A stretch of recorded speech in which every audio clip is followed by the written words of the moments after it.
up, y'all? Kyle Hamilton here. I want to give a quick shout out to Lucas, Connor, and Ryan in the Week 0 podcast. Jackson rolling out, 3rd and 7 after the penalty, and it's a completion to Kuma. He's still running. Kuma breaks free against a tire defense as the Hokies deliver the dagger here in Tallahassee. Empty look for Richardson. Oh, that is danger! Oh my! Keidron Smith cuts inside, and he's gonna pick six it in the swamp. Cat scratch fever Smith. DJ is picked off, intercepted again by Benjamin Morrison. Here goes Morrison down the sideline. Can he go? Yes, he can. Touchdown, pick six, Benjamin Morrison. Nix drops back underneath. Touchdown, Ducks. Wow. Chase Pelter.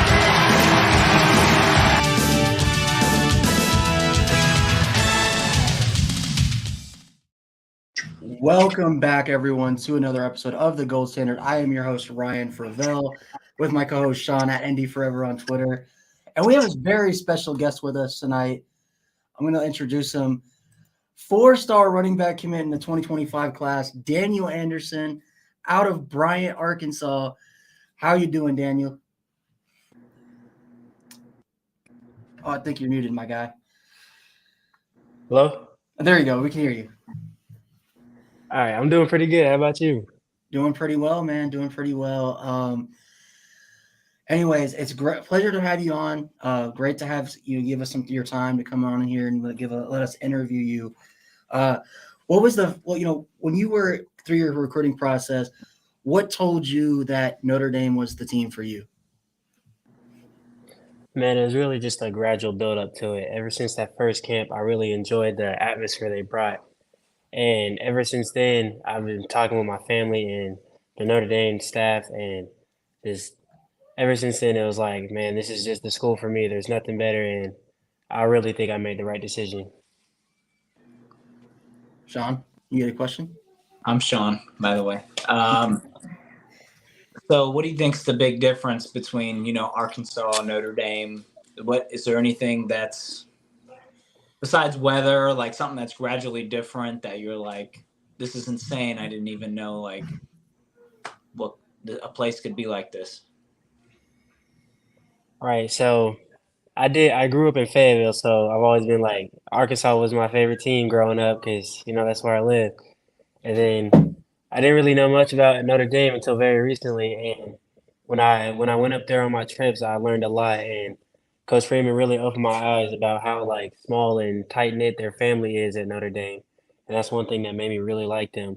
And I like the way he speaks about how he treats his players and like how he treats them, everybody as one family. And that's just something that's very different for me. I love asking players too, nicknames like the Terminator and stuff. Do you have a nickname that's followed you throughout your whole playing career that like we're going to call you like touchdown, like got a nickname? Right. I've had multiple nicknames, but most common one is just DA, Daniel Anderson. So I go by that most of the time. I like that. It's like, it's not too over the top, and it's like, it's just not complicated, but that's what makes it so good. We got the Terminator and we got DA in the backfield now for the 2025 class. Like that's crazy right there. Dude, I'm gonna score 20 touchdowns in that EA college football. So Daniel, obviously you were there for the Ohio State game. Tell me what that experience was like for you. I know for us Notre Dame fans, and I'm sure the team as a whole, it didn't go how we expected. I was there in person as well. So, but what was that experience like getting to see that atmosphere at Notre Dame Stadium? Man, it was just something I'd never experienced before. And it was really crazy to get to experience that and get to watch that game in person because it was a really good game. And really just that atmosphere was something I've never experienced before. And that was just like once in a lifetime for me. And I'm just really glad I got to get up there and watch that game. What was your favorite part, I guess, of the whole entire experience on Notre Dame's campus while you were there?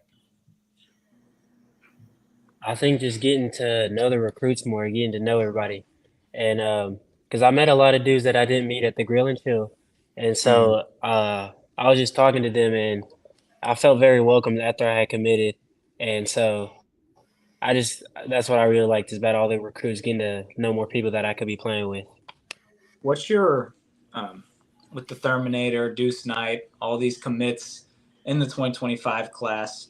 What's your message to all these uncommitted players that to make them a part of the family that y'all are in? All right, so I think they should commit. Notre Dame's a great school, honestly. I like that. But on a real note, I think that the squad we have right now is really great, and if you want to be a part of a good athletic team and a school that has great academics, then it's a very good choice to commit to Notre Dame if that's something you really want to do in like with your life.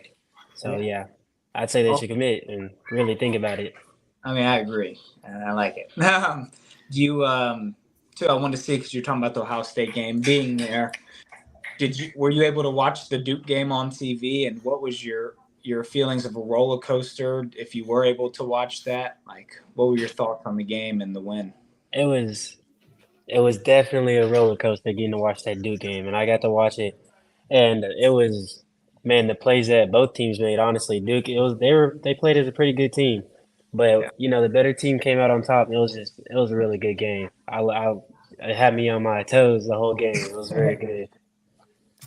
Yeah, for sure. I mean, especially when Audric Estime, the guy who plays the same position as you, is the Right one with that that, touchdown. with the touchdown. I know Freeman was like, man, I wanted you to go down at the one. And Audric's like, I got other plans, coach. Right. I'm, I'm scoring a touchdown. He sure did. But no, man, like, in your recruiting process, who on the Notre Dame staff, I know Marcus Freeman is known for his recruiting, but outside of the head coach, who on the coaching staff was most influential in your recruitment? I'd say definitely Coach McCullough, Dre Brown, and Chad Bowden. They all helped me along the way, especially Dre Brown because he was the one that initially recruited me and got me out to that camp. My very first time I visited Notre Dame, and so I'd say those three right there really helped me make my final decision along with my family, and I'm just very thankful to them for pursuing me like they did, so I had this opportunity. For sure. And I know you talked about McCullough. What a job he's done recruiting running backs at Notre Dame, not only recruiting them, but developing Right. them. As we've seen, guys like Jeremiah Love, who as a true freshman is, looking insane. Right. Um, I mean, the cool thing to see is, I mean, every running back at Notre Dame, most schools might play one or two. They're playing everybody right yeah, now. But I just Right. They're wanted playing to, all of them. yeah, just wanted to see too. What are your goals for the rest of your junior season and starting of the senior season before you end up getting on campus? Is there any milestone you're trying to hit for either your school, record wise, personal wise? What are your goals with that? Right. So as far as my season goes right now, my stats are a little lower because due to my injury that I've recently had, and just in general. But I'd like to. I'm not sure of an exact number, to be honest. But for my senior season, I want to try to get to 1,000 or something, around that range. And then I forgot the name of the record or which one it was, but there's a couple records that I'm looking to try and want to beat during my season. Awesome. for sure. Back to, McCullough, with him being able to, rotate guys in and out like the five.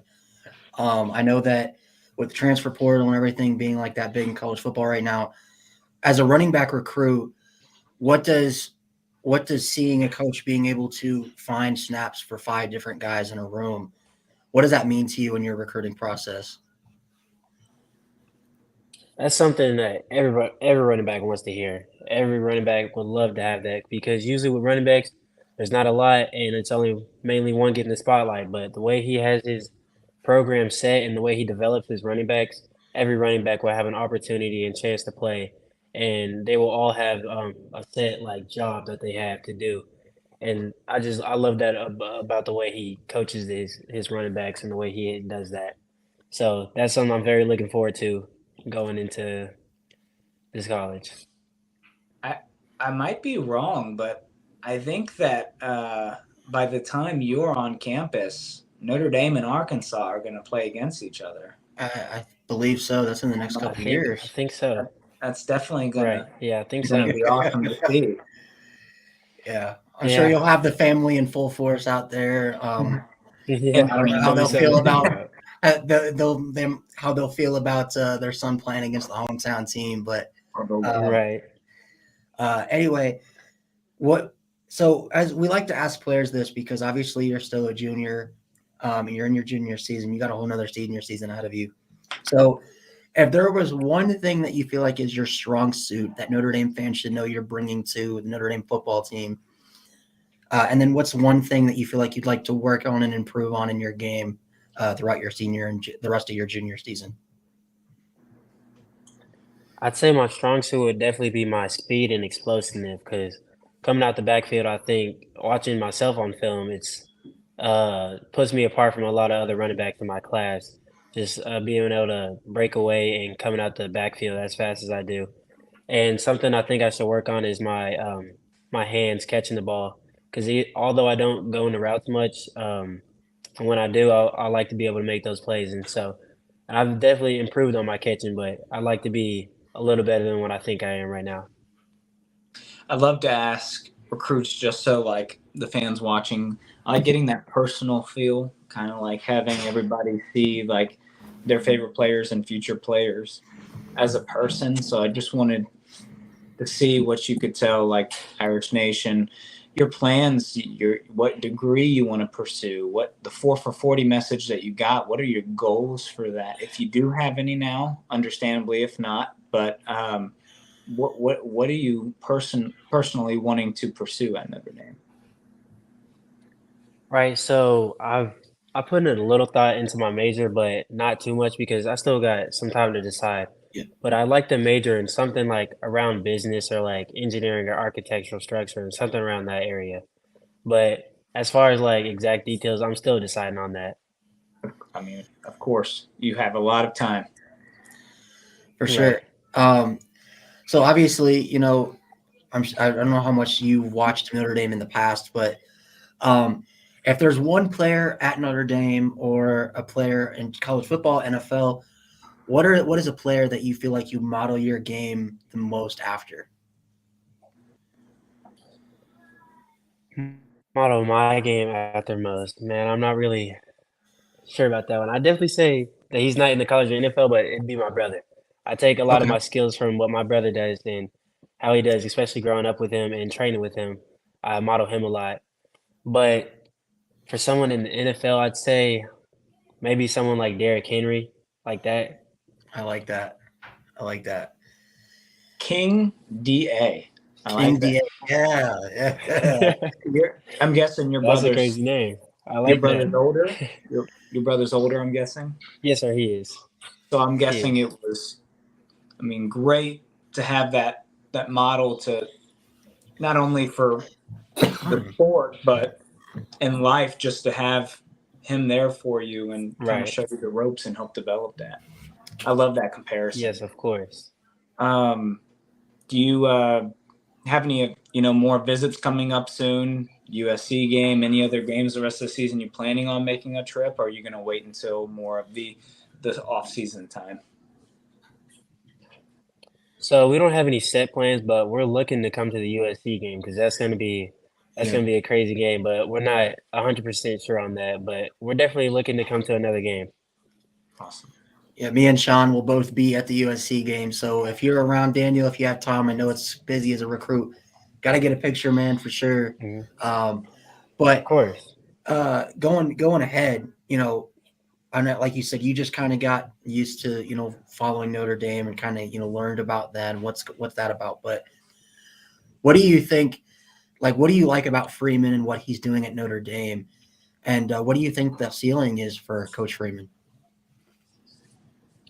Right. I think my favorite thing about Coach Freeman is how about every time we have the conversation or discussion about coming to college, he's always talking about life after football, and that's very important to any athlete. And I just like the way that he always speaks about life after football and how close knit everybody at Notre Dame is and how he treats his players like a family. And that's just very important to me. And so I think Notre Dame very fits well with my beliefs and like how I want to be treated as an athlete and a student. And so I really like Coach Freeman. He's really cool. The ultimate players coach. Yeah. There's no one like Coach Yes. Marcus Freeman. So obviously you're in the 2025 class. I know you guys are just still getting started, ramping that up and getting more guys in there. But as of right now, who either it could be the 2024 class or 2025, but or even guys on the team, but who right now out of all those guys do you feel like you have the most not the best relationship, but the most connection with so far? I'd say Justin Thurman, because I met him at the Grill and Chill, and then I saw him again at the game, and me and him seemed to click really well, and I like him. He's a really cool dude. Yeah, that 1-2 punch with the Terminator and DA is going to be. Yeah. Teams think they got it bad now dealing with Audric and the 5 stable running backs they got. It's going to be worse for them in a couple years. Terminator and DA. Definitely. Yeah. But overall, I mean, we like talking about, you guys as more of just than a football player. So what are some things like that interest you outside of football that you like to do with your spare time? I definitely like working out, and I like playing video games with my brothers, and just anything with my brothers in general. To be honest, anything with family, and I used to skateboard a lot. Actually, that was one of my biggest hobbies. But I've had to stop a little bit so as far as injuries. Hey, so go ahead, Sean. I would fall on my face. I would too, man. Like, what video games are you into? Me and my little brother, we used to play Call of Duty all the time. Oh, dude, that's our favorite game. Yes, I'm a Call of Duty Black Ops guy. 3 and Black Ops 2. Yeah, Black Ops 2 is the GOAT, man. The farm with zombies. Yeah. Oh man. Yes. So obviously we're wrapping up here. But you're in the 2025 class. Obviously, Deuce Knight is a big get for that class, along with you and Justin Thurman and Davion Dixon and Joseph Reif now. But what is your goals as a class? I don't know if you guys have talked about that so far, but what do you think your guys' goals as the 2025 class are right now? We haven't really talked about it much, but we like to bring in a couple more guys. But with the guys we have right now, we're looking really great, especially with, like you said, Deuce Knight and Justin. We have a really good team right now as 2025, but we like to bring in some more guys and just make a name for ourselves early on. Yeah, and I know Deuce, he's done interviews where he said he's a pretty, so to speak, in-your-face recruiter when he's talking to other kids about Notre Dame. How would you describe yourself and how you approach recruiting with other kids? I know that there's kind of the CJ Carr approach, which is I just hang out with the guys, have a connection, talk to them about Notre Dame if they decide at that. But Deuce is like, man, why are you talking about them other schools? You come to Notre Dame. What is your approach? I'd say I'm a little bit of both. I like to hang out with the guy, just talk to him, see what he's feeling. But then at the same time, I'm like, man, there's no other schools. It's just Notre Dame's better than them. Yeah. It's like, but yeah, I think I'm a combination of both. Sean, you got anything? I mean, just wanted to say too before we wrapped up, y'all's class and classes plural are game changers for the program, and I mean, I can speak for everybody that we're very excited to see y'all, and very excited that you have the support of your family, the support of Irish Nation always. So we're very excited to have you on campus, and I mean, thank you for doing this interview with us. Yeah, I appreciate it. Of course, I appreciate that. And of course, no problem. One more thing before we let you go. I saw you guys as a bunch of you guys went at the Ohio State game going wild. Especially Deuce. Deuce was wilding out for a minute. Yeah. But on that, out of the 2025 class, who do you think is the funniest guy, or the guy that just like when he's around, everyone just kind of goes to? Who's that guy for the 2025 class? I definitely say it's Deuce. He's very funny. Yeah, I already like him after meeting him once. He's a very funny guy. All right. Well, not Justin. Sorry, Daniel. Thank you for coming on, man. I'm so excited for your commitment to Notre Dame. Can't wait to see you and Justin kill it at Notre Dame in 2025. Can't wait to see you guys bring that natty back to South Bend. So thank you for your time, man. I know as a recruit, it's a busy schedule with football season going on. Good luck the rest of your season, and can't wait to see you in the blue and gold, my man. Of course, I appreciate that. Nice meeting you. Yeah, nice meeting you, Daniel. Have a good one, man. You too. You too. All right. Peace. What a kid, man. What a kid. What a guy. A great young man. So, yeah, I mean, I'm excited. When he said Deuce, I mean, I knew he was going to say it. But, I mean, that's a great thing when the quarterback is the one that's gravitated to, right? Just off topic with that. But great interview. Hopefully you all enjoyed it as much as we did. I think it's funny how he said Deuce Knight is the, because I saw it in that clip where he's going. And I'm like, this is my quarterback. I love this. Yeah. But yeah, he's going to do great things in South Bend. We really appreciate him on the show. And like we said, we wish him luck this junior and senior season coming up for him. But now we're on to Duke. We asked Daniel his thoughts of the roller coaster of emotions of the Duke game. And before we speak about it, because I've realized that we can play this on the show and we won't get shut down. Is it the video? It is the video. Don't play the whole thing. That's like 5 minutes, though. So what we're going to do is we're going to live react to it. I don't know if you've already seen it, Sean. Of course. I haven't. You haven't seen it? I have not seen it yet because I was waiting for our show. Dude. So I know it's 5 minutes, but we will live react to it. Okay. And then we will give our thoughts on this game afterwards, and then get into our Louisville preview. How have you not seen this? Play it. All right, let's do it. Video Notre Dame's ever put out. I'll say it right there. All right. All right, get this thing back under 2 minutes, best case scenario. Yeah, we'll have to go 2 minutes, obviously. We got to go. We got all 4 downs. We'll have to be good, Everybody cool? Yes, sir. Yep.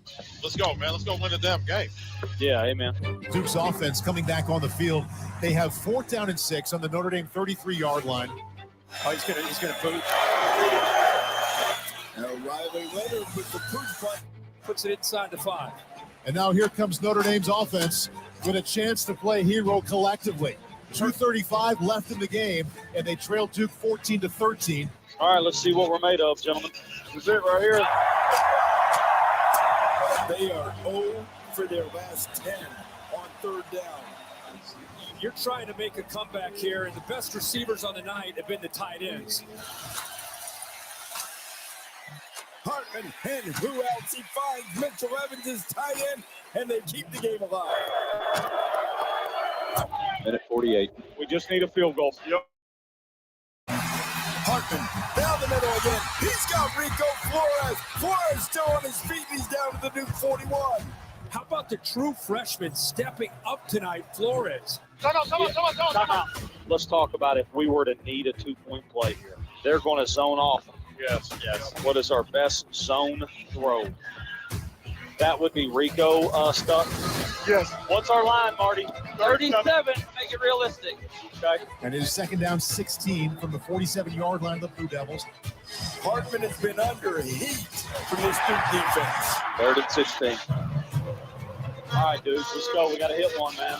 See that green line. They need to at least get it there. There it comes again. Hartman gets away, and he has to throw it, and it's almost intercepted, and it's 4th down.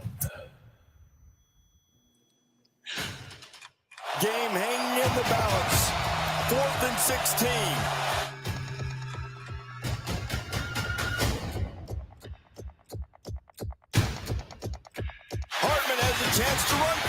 Can Sam get there? And he got it. Yes. He got there. Yes. He got to the 29. We got it. First down, right there. 41 seconds left. He came up short against Ohio State, but tonight he moves the chains on 4th down. Bradford on 4th and 16. How about that? It's crazy. Are you kidding me with Sam Hartman? This kid is a fighter. All right, listen, you want to try to go 3 or you want to hand it off? You do. Get it in the middle. Hand it. Hands off to Estime up the middle. Keeps his feet running. He'll do it. He'll score. 5. Touchdown, Irish. Audric Estime puts Notre Dame back on top. 31 seconds left in the game. Number 2. We got 2. Audric Estime, the biggest run of his career, and Notre Dame leads to 19-14. What a drive. What an answer. And now we await to see what they come up with for a 2-point conversion. Hey, D, tell the back to cheat, make sure he gets our edge. Cheat's an edge on this. No, cheat on there. Cheat right here. Go ahead, stack over the tackle. They're on the 3-yard line. Stop. Tell Rico he's got to hit and get and hit it and get out. Throw it to him. Hartman, throwback. It's good. It's a 7-point game. Play ball. Play ball. Golly. I think we're seeing a new Sam Hartman.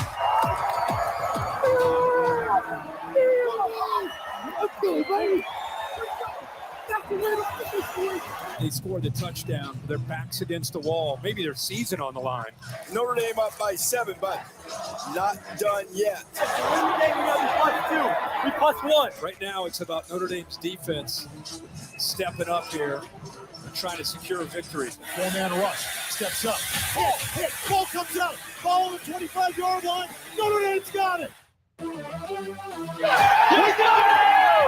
That's awesome, baby! Miles Leopold still has that ball. Let's go, man.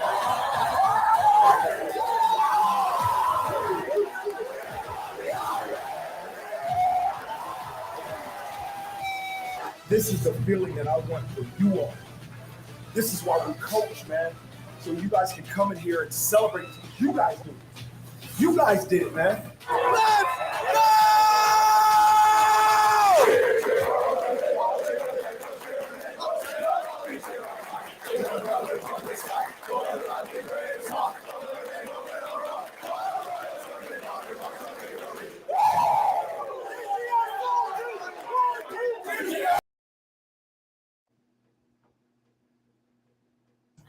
Well, Sean, what a video. I didn't watch that earlier. So can we just say, like, they talk about Irish access. That is Irish access. That's the best video. At the best. I mean, dude, speechless. Our media team is goated. Our media team is goated. And hearing the coaches, their calls and stuff, it was a little. I mean, the only thing I was like, why would you want to kick a field goal with a kicker? Especially with Spencer Schrader. He had already missed one that game.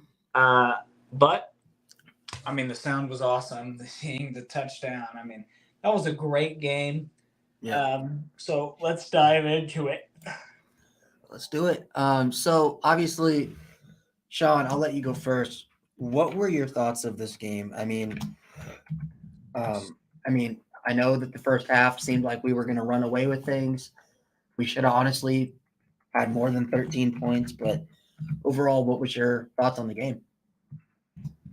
You know, I got a few things. So, one, it was very nice and it was very important for this team to flip the script for what happened against Ohio State for us to do in reverse. Now has given us confidence for the rest of the schedule, right? That was important to win like that, to have that feeling that should have had happen against Ohio State. And I will say this, what a game, what a win, that 4th down, holding your breath, running for it, touchdown, win the game, fumble, finally recover a fumble. I mean, oh my God, what a game. Notre Dame wins 30 in a row against the ACC. Notre Dame just continues to look very good. Sam Hartman is him. I will say the one thing, and I don't do it often, and I never say it often, especially on here. The refs made me angry. Mm-hmm. Now, first thing I want to say is I saw something on Twitter, and it blew my mind, actually. I sent it to you. Yeah. And you I can actually pull that up. Too. Notre Dame, it was about 3rd and 7. He was obviously out at the 28. It was not further. 28 was a generous spot. They put the ball on the 29. The refs don't review it and then put the ball at the 30 for them to get an easier 3rd down conversion. That's just insane to me. A whole 2-yard difference. And then the big thing for me, which I was irritable, I was like, if we lose this game because of these fucking refs, like, I get it. To me, it was a touchback. I understand, and I probably, as the ref, would have called it at the 1-yard line on that punt, but it looked like a touchback on the replay, 100%, and I agree with it being overturned. But that play was not reviewable. That was a not reviewable play. So, guess what? The refs gave Duke their first touchdown drive, the ball at the 20 to 25, instead of getting the ball at the 1-yard line. And I pretty much can guarantee you, if they started at the 1-yard line, they probably wouldn't have scored a touchdown there. Yeah, So, that I frustrated me personally, because on that last drive, I was sitting there like, that they gave them that. Like, it frustrated me a lot. I personally thought the refs have been terrible the last 2 weeks. If I'm going to be honest, I think they've been trashed since the Central Michigan game, where there was the no call on Sam Hartman when he damn near got his leg detached from his ankle. I mean, at what point is Notre Dame going to start getting calls that they should get? I disagree with the targeting call. No, yeah, I do. With the rules say leading with the crowd of the helmet. However, there's a lot of on the butt. I've never seen a targeting on the butt or hip. But if that's targeting, there's a lot of tackles in this Notre Dame Duke game on both sides that should have been called. Oh, what about the hit on Hartman after he got the first down on 4th and 16? I thought that looked like targeting. That late in the game, you don't throw a flag. Period. But you'll throw it on a critical down. It would have been 4th down. I don't think. I think late in the game you let them play like that. I did not agree with the offensive pass interference by Merriweather. I did see him kind of extend. They were both hand fighting though. If you watch, I understand it looks like he extended, pushed off. So I get why it was called. I don't agree that that late in the game that should have been called though. I think late in the game, especially under 2 penalties, I've always been a person that felt like just let them play. So, but that punt was one that frustrated me. And it sucks because I think they should get fined or something at the ACC, but then they just came out and said, oh, they apologized. What if we lost because of that? You're just going to apologize and that makes it better? Like, I don't think the review thing also that you talked about earlier, that got me. That they admitted they got it wrong. Yeah, it's. But overall, how'd you think the team played? I know we talked about the refs. Resiliency is a big thing, and I was nervous. I even told you that I felt like it was a 1-score game. I posted it on Twitter; it'd be a 1-score game, and everyone was like, "Nah, you idiot! We're Notre Dame." Like, coming off a heartbreaking loss. Hey, man, I picked us to win by 21 plus. So I mean, I picked us to win by a field goal. So I mean, it was a touchdown win, but I mean, hey, it looked like it could have been like a field goal. So I'm very happy with how we won. I'm very happy with the resilience bouncing back after the Ohio State loss. And we now play 4 straight night games against 4 straight ranked teams, including 2 top 10 teams. So these next 2 weeks are critical. We have to beat Louisville because that USC Notre Dame game needs to be a top 10 matchup. Dude. Well, if USC keeps messing around and falling down the rankings, that's not going to help Notre Dame. They will not fall at the top 10 with wins. But if we beat a top 10 USC, I feel like if it was anyone other than USC, if it was Michigan, if it was Georgia, we would probably storm the field. But I feel like since it's a rival, that might be out the question. But if we beat a top 10 USC, do we storm the field? Is that If it's 10-9, because that's probably what it's going to be, is I imagine, because what USC's at 9 right now, Notre Dame's at 10. I mean, I see losses happening this week, so I can see it 8-9. I mean, I wouldn't be surprised if there's an upset. Do you really storm the field there? I mean, it's a top 10 win. Yeah. I'm just wondering if what's going to happen with that. Will they let us storm the field? They better let us storm the field, because I'll be there and I'm storming the field. I don't care if they arrest me. They'll arrest me. And I'll never go to a game again. So somebody needs to I don't know if I've seen people say that game day might think about being at Notre Dame USC. That'd be ridiculous. How do you go there over Washington, Oregon? Yeah, I don't think they will. But the painting the nails, like somebody needs to do something, whether that be Sam Hartman or I don't want him to paint his nails, but I think somebody needs to make fun of that. Sam Hartman wears some short shorts. But him wear him paint his nails and FUSC. Yeah. I mean, I love it. But I mean, we'll see. We're on Louisville. So we got to focus on Louisville. So top 25 matchup. I think that this is going to be intriguing at Louisville. My dad's going to the game. What's up, Nicholas? With my siblings. So I'm excited. I do think we win this one more.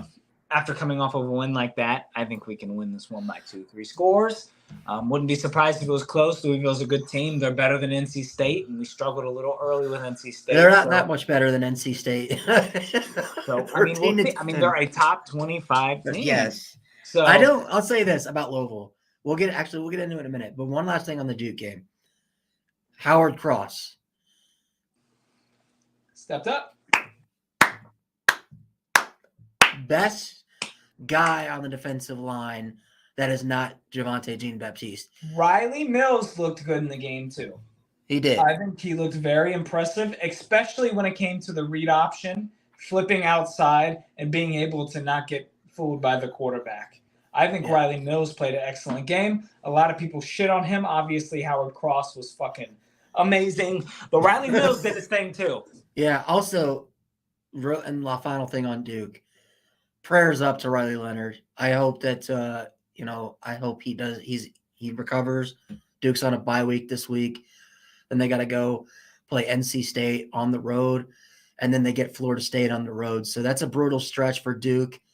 Obviously, I see him back for the Florida State game. You don't think he's going to play against NC State? With a bye week, I think he's going to rest, but I think that he'll miss NC State. Do you think Duke can beat NC State on the road without Riley Leonard? Yes. Okay. But everyone else, no. And then I'm nervous that if he does miss extended period of time, that this win might not look as good as what. Dude, he's like, you know how lucky he is that that wasn't a season-ending injury. That looked bad. And I wanted to bring this up real quick because I've made this meme and it absolutely blew up on Twitter. Speaking of which, my Twitter tweets have been blowing up like crazy recently. Oh, popular. Sorry. Yeah, I'll pull this up, but I thought this was pretty spot on. Where is Lou Holtz? Where is Riley Leonard? Ohio State meme versus Notre Dame culture. What do you think about this, Sean? I think it was pretty spot on. Yeah, I mean, obviously, one's more of a aggressive, caring more about what was said than what happened. I mean, it's the Notre Dame culture, like you said. I thought it was funny when I read it. Yeah, I thought, and a lot of people in the comments said it was pretty spot on, and Ohio State fans obviously took offense to it, like they take offense to everything. Notre Dame fans take offense to everything too. Dude, I don't know, man. Ohio State fans might take the cake for the most emotional fan base. Like they get offended if you don't say the Ohio State. So, but anyways, next up, let's talk about Louisville. Obviously, the game we got this weekend. It's a sellout for Louisville. It's probably Louisville's biggest game since Clemson came to town when they had Deshaun Watson and Lamar Jackson. So what are your thoughts here? I know you said you think it could go either way, but do you think Notre Dame comes into this game a little emotionally drained after 2 straight games that came down to the wire? I think they're hyped up. And I saw something that's true that a former Notre Dame player said on Pete Sampson and whatever the 3 bald guys were talking. He said, Matt Fortuna, whatever his name is. But he said that now that they're on a routine of this night stuff, they're used to it, why these teams have to change their schedules to get used to it right now. So that might come in play. It came into play when he said he was a player. Now he's here. But I think it was Mike Gould. Not Mike Gould that said that. I forgot who said it. But, yeah, I mean, it's going to be a great atmosphere for them to play in. I think this is going to be a 2-score win. I think we get the receivers back. And, something I want to say. I don't get the hate on Gerard Parker. I don't get the hate. I don't get the hate. I mean, people are trashing him like he was Reese with his play calling. I like the play calling. I like the execution. There's been some execution of the plays that have not gone well. But my question is this, right? You just came off a gut-wrenching loss, had resiliency against a ranked team, and you were missing 3 wide receivers, 2 of which are your best. And you're mad that the receivers aren't getting open, the routes. I mean, you're mad with the play calling. I mean, we had limited depth at wide receiver, so when we ran the ball, we had fans because they knew we were running the ball. We had fans complaining and basically trashing Rico Flores, and I'm like, dude, like he's a true freshman on the road who doesn't usually start. And I mean, something I hate to say, but Tobias Merriweather makes me think of Lorenzo Styles a lot. But Lorenzo Styles looked very good his first year, while we didn't see much of Tobias. The second year, he just doesn't seem to have the confidence right now. He doesn't. He lacks. It's almost seems like ever since that drop against Navy.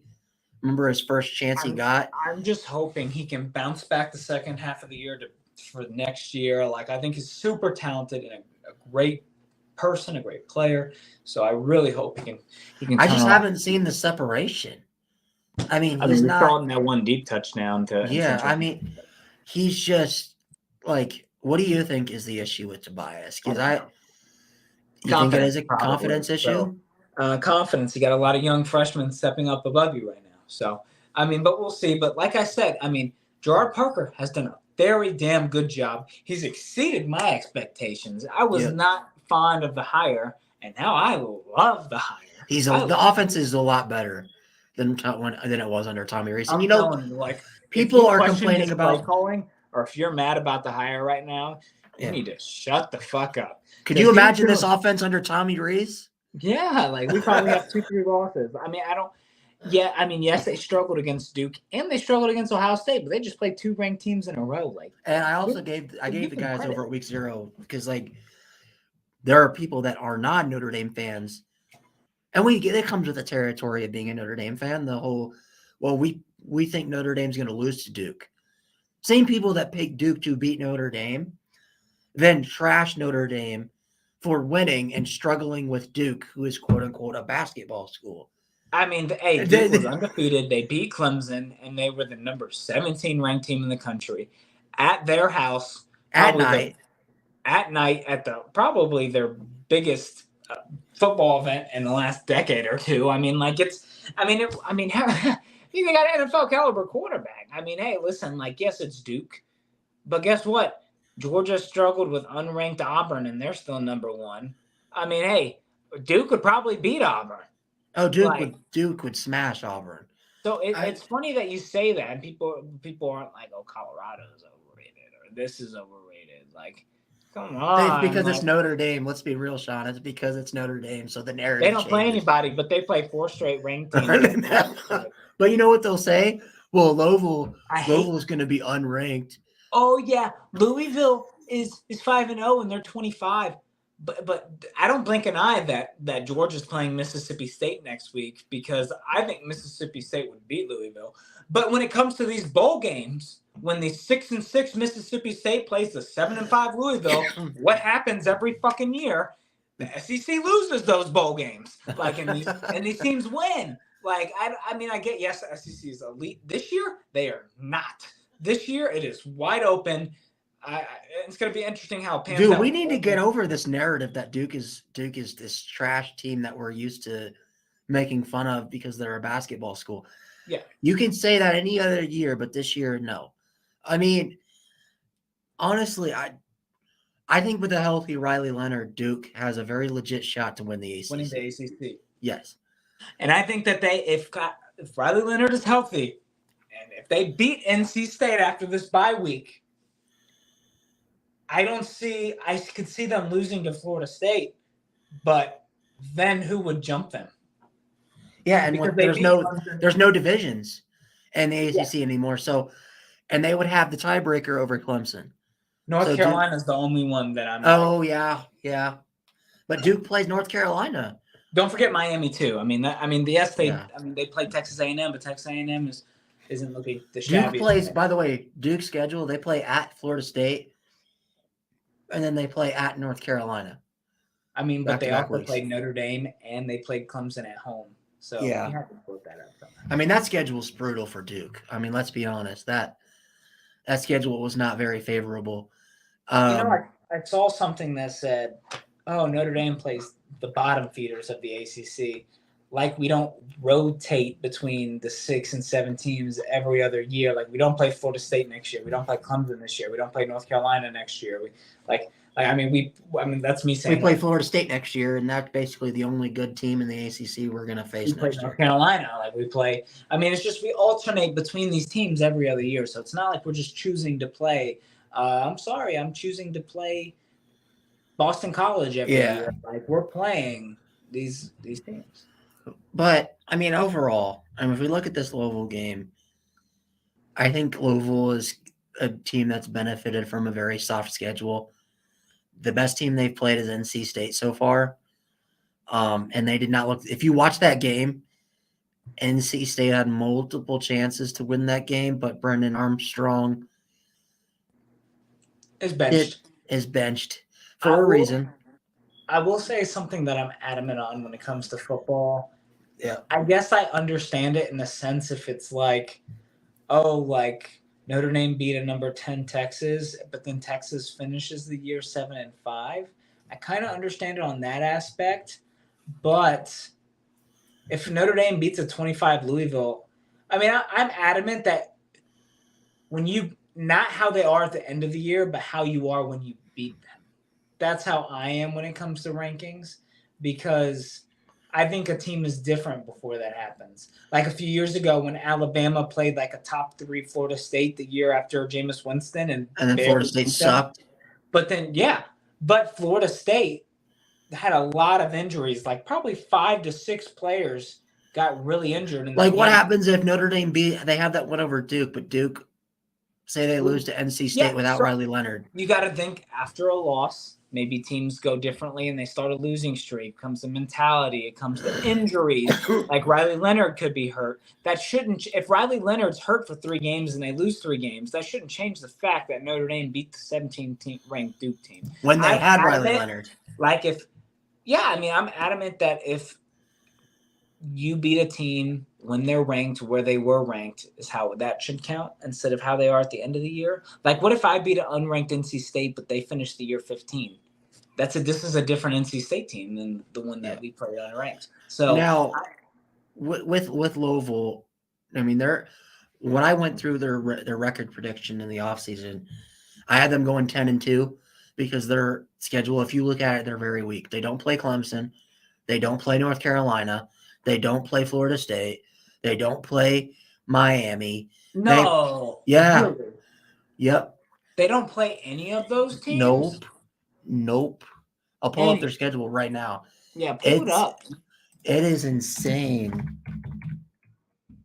They one loss. They're in the ACC championship. their schedule is okay. They do play Miami. That's Okay. so they play after Notre Dame. But they avoid North Carolina, Florida State, and Clemson. Yep. So they play Notre Dame, Pittsburgh, then they get Duke at home. Then they play Virginia Tech, Virginia at Miami, and then Kentucky at home. Dude, they could finish the conference year with one loss and get in over the other teams just because of who they played. Like, it's going to be interesting. Like, what if North Carolina goes 11-1 with Florida State, but Louisville goes 10-2 with one ACC loss to Miami? Like, that's going to be interesting. That's another thing. Duke didn't get hurt by losing that game to Notre Dame. I didn't even think about that. They didn't. They technically, because it's by ACC record. Yeah. So that's just non-conference. But no, so their toughest games for Louisville left are Duke, Miami, and Kentucky, and Notre Dame. And Notre Dame, Kentucky, Duke, and Louisville, and Miami. But the fact that they don't have to play Clemson, Florida State, or North Carolina, who are probably the top 3 teams in the ACC, that's pretty damn lucky. Yeah. But overall, let's do this. I think this is funny because this is the third straight year Jack Plummer will be facing Notre Dame. Yep. He played at Purdue, then Cal, and now Louisville. He is 0-2 against Notre Dame, but both of those games came down to the wire, if we remember. Yeah. So going through positional group, and then we'll give our prediction. Who has the better quarterback? Notre Dame. Better receivers? Notre Dame, if healthy. I'm going Louisville. Jamari Thrash, and they got Kevin Coleman. Okay. Tight end, though. Notre Dame. Tight end, Notre Dame. Offensive line, Notre Dame. Defensive line. Notre Dame. Linebackers. Notre Dame. Defensive backs. Notre Dame. Special team, Louisville. That's all I got. Yeah. But, I mean, hey, my score prediction is 34-17. Yeah, I think I want Notre Dame to get back in the 40s this week to mainly just shut up all those people that are saying Sam Hartman's overrated and that Notre Dame's offense is trash. I find it funny that when we were playing Central Michigan, NC State, those other teams, and we were averaging 46 points a game, that the narrative was, man, Notre Dame finally has a deep threat. And then we struggle against Ohio State and Duke, who have Ohio State has the number 6 ranked defense in college football, and Duke has the number 10 ranked defense in college football. And we score 21-17 or 21-14. Dude, Notre Dame USC is going to be like a 42-38 game. Like, that game's going to be Notre Dame's going to score more than 42 points. With how bad that defense is. I mean, it's a rivalry game. You never know. Yeah, but I don't think that narrative is fair because I think Notre Dame's just faced really good defenses recently. I think we're going to get back on track in this game. I expect Notre Dame to win this by a score of 45-24. I like it. I think it's going to be the same score we had against NC State. I think it's a little closer. I think Louisville's playing for something more, and it's at their house like it wasn't at NC State. But they have nothing to lose in this game. They really don't, because they can lose this game and still not have a loss in the ACC. But they want to win. You don't want to win. But overall, Sean, it's going to be another probably grueling week. We're probably going – I just hope to God that I don't lose more hair and age another 10 years after watching this Louisville game. Dude, that game aged me. You don't the point to where it was my birthday. You don't think that Notre Dame could be overlooking Louisville a little bit with the upcoming matchup against USC, do you? I think they could be, but I don't think so. You don't think Freeman's going to be you don't think Freeman's even looking at, hey, we got USC next week? It's not like how it was with Ohio State. So I don't think they're overlooking it with USC. I think they could be looking towards USC because of how big of a matchup and rivalry it is. But I don't think it's going to impact how they play against Louisville, especially how these last 2 weeks have gone. They know very easily it could have gone the other way. All right. Well, guys, this has been another episode of The Gold Standard. I have been your host, Ryan Fravel, with my co-host, Sean, at ND Forever on Twitter. Go give us a follow. We will be back on Wednesday for the preview of USC and the reaction to what happens in the Notre Dame Louisville game. Hopefully, when we see you guys on Wednesday, we will be 6-1. Maybe a live episode. Maybe a live episode, maybe. But yeah, thank you guys for tuning in. Thank you for Daniel Anderson for coming on the show, doing an interview. If you missed it, go back and watch it. It was an amazing interview. But as always, guys, this has been the Gold Standard. And stay safe and go Irish. Go Irish. Beat Louisville.